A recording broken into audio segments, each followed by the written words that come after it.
lire ce pourquoi le maître t'a envoyé. C'est ce qui fait ta joie en fait. Alléluia.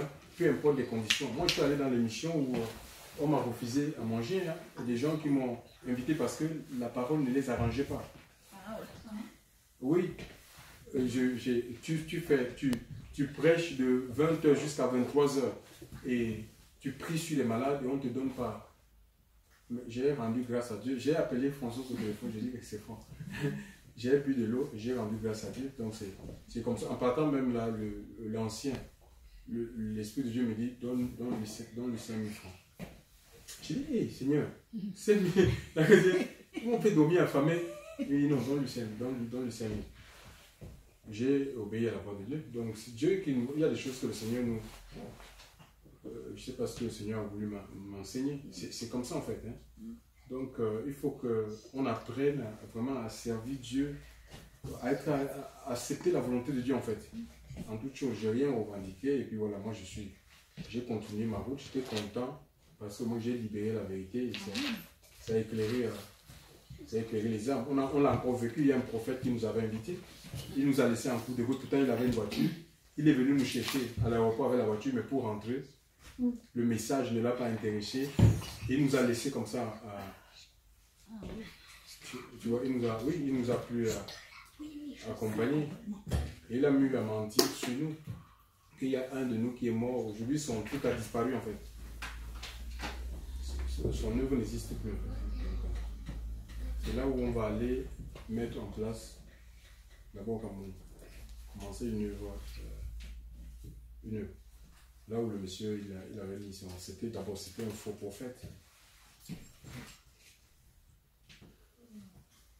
Donc c'est comme ça, il faut s'attendre à tout. Hein. C'est pas évident l'œuvre de Dieu. Donc après, si tu veux rentrer dans les. Parce que les gens aussi peuvent te corrompre en fait. Ils peuvent te corrompre. Hein. Parce qu'on va te présenter des présidents, machin et tout ça. Prêche comme ça. J'ai vécu ça. J'ai vécu ça. Les hommes, les pasteurs qui m'invitent, ils veulent être mon Saint-Esprit. Que tu dois prêcher ça. Prêche ça. Prêche mon obéissance à l'homme de Dieu. Hey! J'ai dit, mais n'importe quoi. J'ai dit, non, moi on me dit parce que tu dois prêcher, je prêche que ce que le Seigneur me met dans le cœur. Donc, c'est comme ça, il y a des choses qui ne se disent pas. Hein. C'est fort. Hein. Après, on voit les églises, les âmes sont immatures. Parce que si on enseigne les choses, le message de la chair, c'est pas ça qui va faire grandir l'église. Hein. Ah non. Donc ici, maintenant, il y a aussi l'idolâtrie sur les anges en fait. Hein. C'est pas que les hommes, il y a des gens qui adorent par exemple les anges.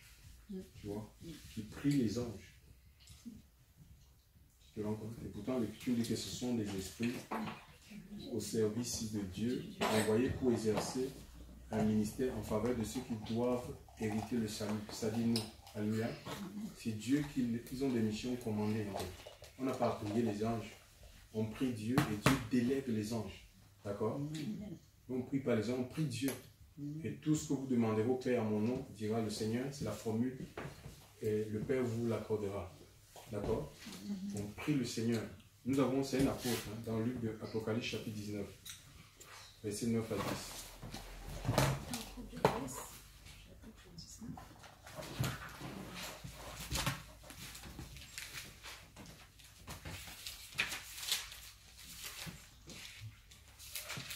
Apocalypse 19 à 10.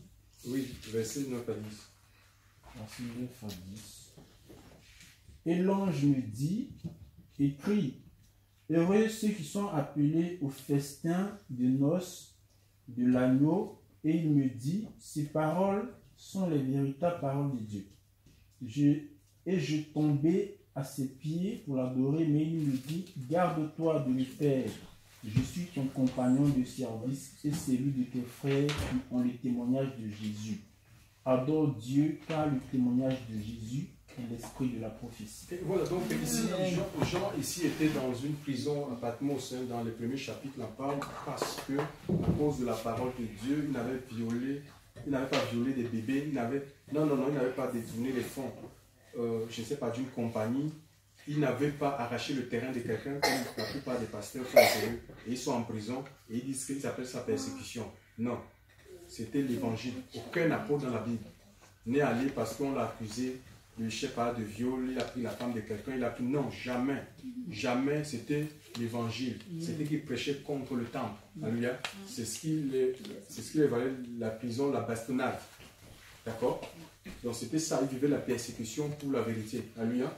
Et l'Écriture nous dit que nous faut... Donc il suivait injustement, c'était à cause de la vérité.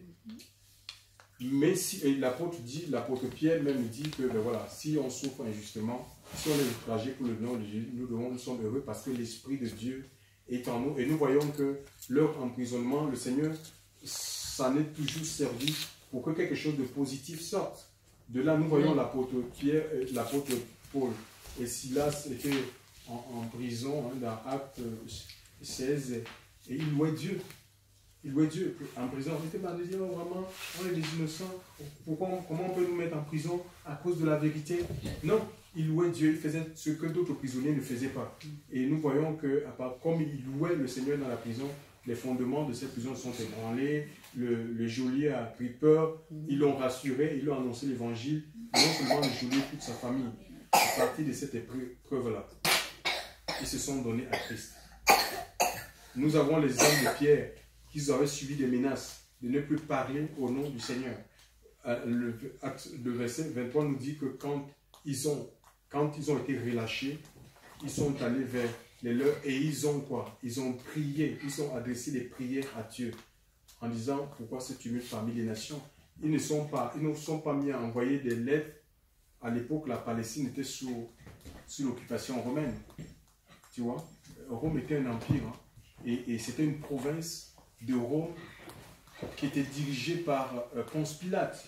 Ils ne se sont pas mis à faire des pétitions à Pilate, gouverneur Pilate, voir ce que les pharisiens, parce que la persécution, ce n'était pas le pouvoir politique qui les persécutait, c'était le pouvoir religieux, c'était les religieux. Des gens qui voulaient rester dans le sacerdoce aaronique parce que ça les arrange, où le pasteur ne fait rien et il vit des dîmes du peuple, il vit de l'argent du peuple. Tu vois, eux, ils combattaient ce système, alléluia, parce que le Seigneur il est venu mettre fin à ce système, alléluia. Donc il est venu faire passer du sacerdoce lévitique au sacerdoce royal, que tous les enfants de Dieu ont le droit d'aller directement à Dieu sans passer par des intermédiaires. Et ça, c'est la mission des hommes de Dieu, alléluia, amener les gens à cultiver leurs relations, avoir une vie de prière personnelle, outre les moments de prière d'ensemble, à développer une communion intime avec le Seigneur, avoir des programmes de jeûne personnels. Alléluia. C'est ça. Donc, avec le Seigneur, même vous pouvez avoir des sorties d'évangélisation personnelles. Alléluia. Hein, parce outre ce qu'on peut mettre en place, que toute l'assemblée sort, mais chacun peut décider, ben voilà, comme Dieu dispose son cœur, de sortir pour aller parler de Jésus. Mais quelles sont ces assemblées aujourd'hui où tu veux sortir? Nous-mêmes, on a été là, où les pasteurs te disent que tu n'as pas le droit de sortir, d'aller évangéliser, de parler de Jésus à l'extérieur sans mon autorisation. Mais c'est quoi ça? Alors que le Seigneur dit qu'on est des témoins au quotidien, mes amis. C'est quel évangile comme ça? Ça, c'est retenir la vérité captive. Alléluia. Et personne ne peut retenir l'œuvre de Dieu. C'est pourquoi il y a beaucoup de cassures dans les assemblées. Et il y en aura toujours. Parce qu'on ne peut pas lutter contre le Saint-Esprit. Tellement on a envie de contrôler l'œuvre de Dieu. On ne peut pas contrôler l'Esprit de Dieu. Alléluia. Dieu fait avec qui il veut. Alléluia. Qui il veut. Et si nous, on veut mettre des barrières, il va nous dévancer. Sous prétexte que nous sommes l'archibishop. Et personne ne peut lever le pied sans mon accord. Dieu va nous dévancer en fait. D'accord? Dieu va nous dévancer. Donc il n'est pas dans les projets de la chair. Voilà. Je reviens donc sur l'apôtre. On voit, ces apôtres-là, ils ont prié Dieu. Ils ont prié, même quand ils ont été persécutés, ils s'adressaient à Dieu. Alléluia. Ils s'adressaient à Dieu, ils adressaient leur prière à Dieu, pas à César. Un peu comme on a vu dans une vidéo le pasteur de Mulhouse qui, par rapport à la pression en Algérie, il appelle Emmanuel Macron. C'est Emmanuel Macron qui est devenu maintenant Dieu. Il appelle Emmanuel Macron. J'en appelle à ta bienveillance. Regarde comment l'église est persécutée, l'église, la plus grande église de France, d'Algérie, est persécutée. j'en appelle à ta bienveillance. Va faire pression sur le président. Ah bon? On a vu comment Hérode, regardez ce qui s'est passé avec Hérode. Hérode a tué Jacques, hein, et il se préparait à passer l'apôtre Pierre au fil de l'épée. Il y a eu l'intervention de l'ange. Pourquoi? Parce que la mission de Pierre n'était pas encore achevée. Dieu est tout puissant, mes amis. Le règne de Dieu est au-dessus du règne des hommes. Et Hérode, il est mort rongé. Il y a un ange qui l'a frappé du ciel. Que le petit président d'Algérien, là, il est qui devant le Seigneur? Alléluia. Hein? On s'adresse à Dieu. On voit que ça, c'est le christianisme politique.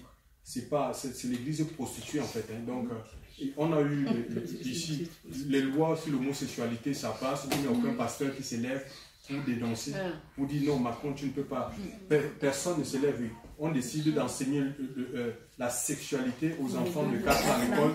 Il n'y a aucun pasteur qui s'élève pour dire maintenant, des persécutions en Algérie. Quelle persécution? L'église, c'est le bâtiment. On peut fermer l'église du Seigneur.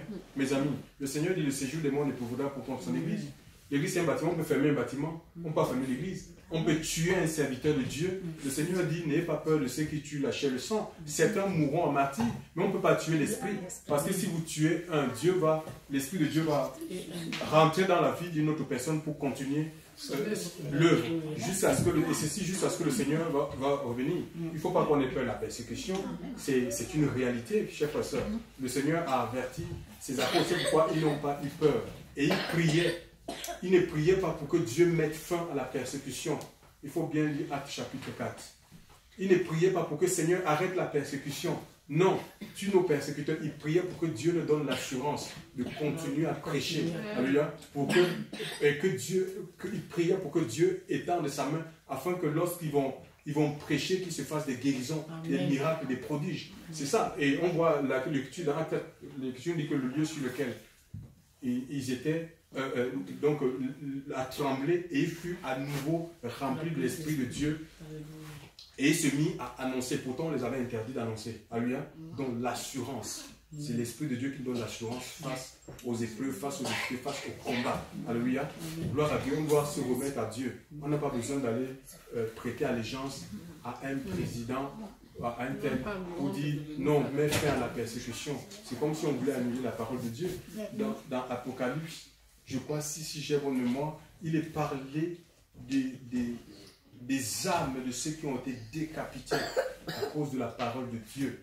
D'accord? Dans Apocalypse, les âmes, Jean a vu des âmes, des personnes qui avaient été décapitées à cause de la parole de Dieu. Il y a même il est parlé de témoin Antipas, mon témoin fidèle qui a accepté, qui a été égorgé et il n'a pas régné le nom du Seigneur à cause de la persécution dans une église, dans une assemblée. Donc, et les âmes la criaient vengeance. Jusqu'à quand, Seigneur, du ciel de la terre vengera-tu notre sang? Et il leur a été dit de rester en repos jusqu'à ce que le nombre de martyrs soit atteint. Alléluia. Et oui, alléluia, les martyrs, il y en aura. La véritable église, elle va connaître la persécution et certains mourront en martyrs. D'accord? Ils vont refuser la délivrance. On va leur proposer la délivrance. Il faut lire le Hébreux chapitre 11. On va leur dire, vous renoncez à Christ, on vous laisse. Vous continuez à adorer, on te tue. Il dit, je préfère, tuez-moi. La personne va dire, tuez-moi. Je préfère mourir. Pourquoi? Parce que cette personne, son espérance n'est pas seulement sur les choses de la terre. Si nous sommes Apocalypse, 1 Corinthiens 15, 19 dit que si c'est vraiment dans cette vie que nous espérons, nous sommes les plus malheureux, les plus en Christ. Nous sommes les plus misérables. Alléluia. Il y a plus qu'à espérer sur cette terre. Alléluia. Il y a la vie éternelle. Alléluia. Il y a le paradis. Hein? Il y a des demeures éternelles que le Seigneur prépare à ses élus. Alléluia. Gloire à Dieu. Donc il y a la gloire à venir. Et alors que le premier martyr de les chrétiens, comment il s'appelle? Étienne, était en train d'être lapidé par ses gourous. Il va voir Jésus à la droite de Dieu. Il va dire, Seigneur, ne leur impute pas. Il demande le pardon des personnes qui sont en train de jeter les pierres sur lui. Ne leur impute pas ce péché. Reçois mon esprit. Mais c'était un homme qui était rempli remplis du Seigneur. Alléluia. Et vraiment, laissons le Seigneur, acceptons que l'Esprit de Dieu nous vide de nous-mêmes, de nos conceptions. Je ne sais pas, les idées qu'on se fait de Dieu et qu'on se laisse remplir par sa présence. Ce n'est que la présence de Dieu qui peut nous amener à accepter de renoncer à certaines choses. Sinon, de nous-mêmes, c'est impossible. Je ne me suis pas trop éloigné. Je reviens sur cet apôtre. Il voit la gloire, le festin des noces de l'agneau. C'est l'ange qui lui montre des choses. Alléluia. Le messager. Les anges sont des messagers. Ici, c'est un apôtre. Et l'apôtre va, au lieu d'adorer Dieu, il a été enseigné pendant 3 ans. D'accord? Il savait qu'il ne fallait pas adorer les anges. Il savait qu'il ne fallait pas vouer un culte à un ange. D'accord? Et il va se mettre donc face à cette révélation. Il va se prosterner, il va dire non, voilà. Je ne connais pas cet ange qui lui montrait des choses. Il ne nous a pas donné son nom. Ou dans quel rang d'ange il appartenait. Catégorie d'ange il appartenait.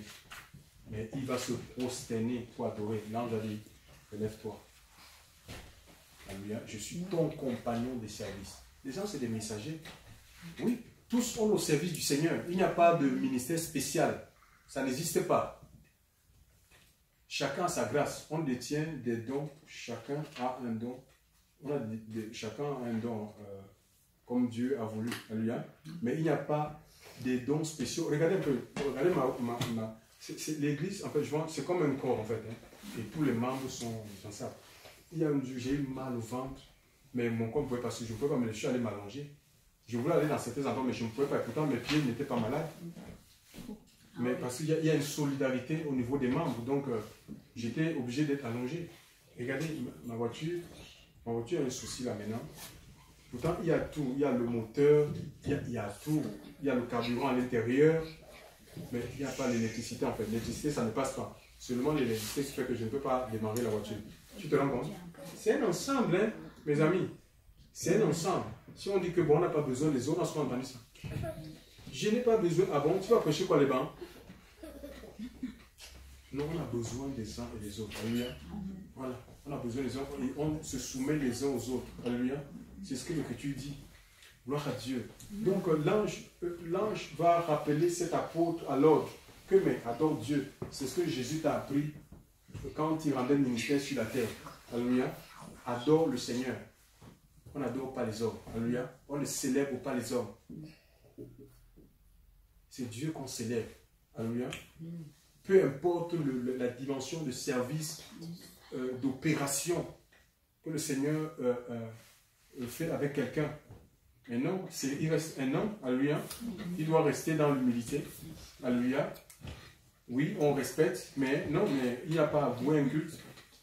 A dit que maintenant, bon voilà, il devient notre Dieu, notre Seigneur, où il va arracher notre volonté. Nous, c'est ce qu'il dit que nous faisons en fait. S'il te dit que divorce avec elle, on le voit dans les églises. Ton mari, c'est un sorcier, quitte ce mari, je vais te donner un frère. J'ai un bon diacre ici. Prends ce diacre. Hein, où on arrange les maris. L'assemblée n'est pas une agence matrimoniale, où c'est le pasteur qui décide qui doit se marier avec qui. Je ne dis pas qu'il peut avoir la révélation, mais il te soumet ça. Voilà, ma soeur, ce que j'ai vu que tu te mariais avec un tel, va dans la présence de Dieu. Parce que Satan aussi peut lui montrer des visions. Satan peut montrer à un homme de Dieu des visions qui ne sont pas des visions de Dieu. D'accord? Donc c'est comme ça.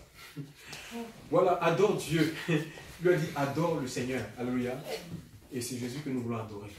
C'est lui que nous voulons célébrer. Jésus aussi que l'adoration, l'idolâtrie aussi, ça ne touche pas que des personnes, c'est aussi des choses. Alléluia. Les objets, par exemple, maintenant sur les choses, Colossiens chapitre 3, verset 5. Colossiens chapitre 3, verset 5.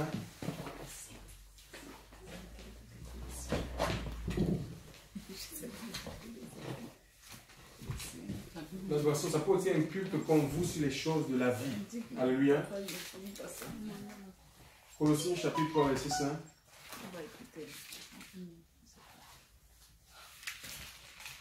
Colossiens 3, oui. verset 5, je vais la parole de ma version. Faites donc mourir les membres qui sont sur la terre, l'impudicité, l'impureté, les passions, le mauvais désir et la cupidité, qui est une idolâtrie. Ah, voilà. Donc, on voit ici, moi, quand les gens, par exemple, la cupidité, il est question de l'amour immodéré, en fait, le désir immodéré de l'argent, en fait. Hein. Et le Seigneur dit que c'est une forme de l'attachement. Tellement on est attaché à l'argent que les gens peuvent même souffrir autour de nous. Nous-mêmes, on peut souffrir. Tu vois, parce qu'on dit, non, je ne vais pas dépenser cet argent. On voit ça comme une paix. Ça dit pour ta propre santé, pour ton bien-être. Tu vois. Et il dit, c'est une forme d'idolâtrie en fait. Donc, on va lire, l'argent répond à tout, hein, c'est pas l'argent, c'est pas de l'amour de l'argent. 1 Timothée 6, verset 10. Parce que l'argent, ça répond à tout, on en a besoin. Alléluia. 1 Timothée 6, verset 10. Dans ma version, il est dit, car l'amour de l'argent est une racine de tous les maux. Et quelques-uns, en étant possédés, se sont égarés loin de la foi et se sont jetés eux-mêmes dans bien des tourments. Amen. Tu vois, donc l'argent peut t'amener à faire tout et n'importe quoi. On le voit, il y a des jeunes, des gens qui viennent ici, sont prêts à donner leur anus, des garçons, à d'autres hommes pour avoir l'argent. Ils font des trucs terribles. Même des femmes. Il y a des femmes qui se faussent, elles sont mariées, elles vont se fausser en Suisse. La plupart, c'est des Africaines qui font ça. Hein. Elles sont mariées, puisqu'elles ont les pressions là-bas. Il faut construire des villas même qu'on construit, on n'habite pas. Tu vois, l'argent. Donc, l'amour de l'argent, ce n'est pas l'argent en soi. L'argent en soi n'est pas mauvais. Mais l'amour, on doit aimer Dieu. Alléluia. On doit aimer Dieu, on doit s'attacher à Dieu et non aux choses matérielles. J'ai peur d'être possédé par ces choses. Abraham, il n'est pas interdit qu'un chrétien soit riche. Hein? Ce n'est pas mon message. Abraham possédait beaucoup de biens, mais il n'était pas possédé par ses biens. C'est pourquoi il a vécu, lui, sous des tentes. Hein? Pourtant, il aurait pu construire un palais. Être possédé par ses biens. Et beaucoup de chrétiens sont possédés par leurs biens au point où même soutenir l'œuvre de Dieu, c'est difficile. C'est pas normal. Comme on a la capacité d'acheter, de prendre 100 euros, 200 euros pour acheter une chaussure, une veste, il faut qu'on arrive vraiment demander à Dieu la force que je vais être pareil en ce qui concerne ton œuvre. Comme je peux me dépenser, je peux dépenser de l'argent, même pour donner aux gens, que je sois capable de le faire aussi. L'Écriture nous demande d'exercer la libéralité. Alléluia. Que celui qui donne, le donne avec libéralité. Alléluia.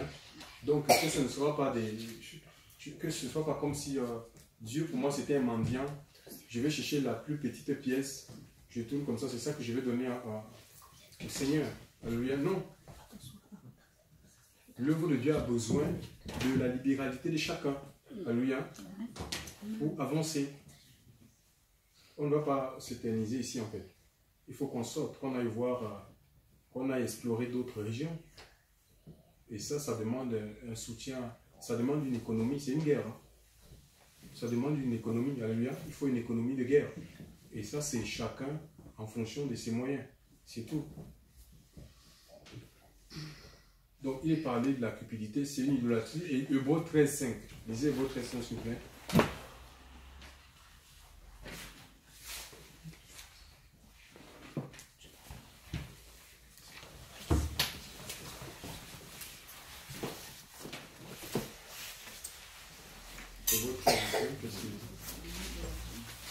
Oui. Ne vous livrez pas à l'amour de l'argent. Contentez-vous de ce que vous avez, car Dieu lui-même a dit, je ne te délaisserai point et je ne t'abandonnerai point. C'est donc avec assurance que nous pouvons dire, le Seigneur est mon aide, je ne craindrai rien. Que peut me faire un homme? Ah, voilà, donc il faut qu'on apprenne à compter sur le Seigneur. Alléluia. Pour laisser livrer à l'amour, tu vois, l'amour de l'argent. Livrons-moi l'amour de Dieu, livrons ses commandements. Alléluia. Et Dieu va pouvoir, alléluia, il va pouvoir à nos besoins. Que le Seigneur Que Dieu nous aide. Chacun va prier pour servir maintenant. Chacun se connaît. Et vraiment, le Seigneur vous la notre secours. Nous avons besoin de faire des progrès. La vie avec Dieu, c'est une vie de progrès. Alléluia. Et seul Dieu doit être adoré. On doit agir avec conviction. Alléluia. Donc, on doit agir avec conviction. Les hommes et les femmes de conviction. On appelle à grandir dans notre marche avec le Seigneur. Nous prions le Seigneur. Père éternel, Dieu, merci. Merci pour ce temps, pour cette présence. Merci. Parce que tu es là, tu parles à notre Seigneur. Ta grâce coule en nous, Seigneur. Nous te bénissons. Nous t'adorons, Seigneur. Merci pour l'onction, Seigneur. Merci pour la vie, Seigneur. Que ta grâce continue à couler, Seigneur. Oh Dieu, que ta présence soit effective dans nos vies, Seigneur Dieu. Nous te bénissons, Seigneur.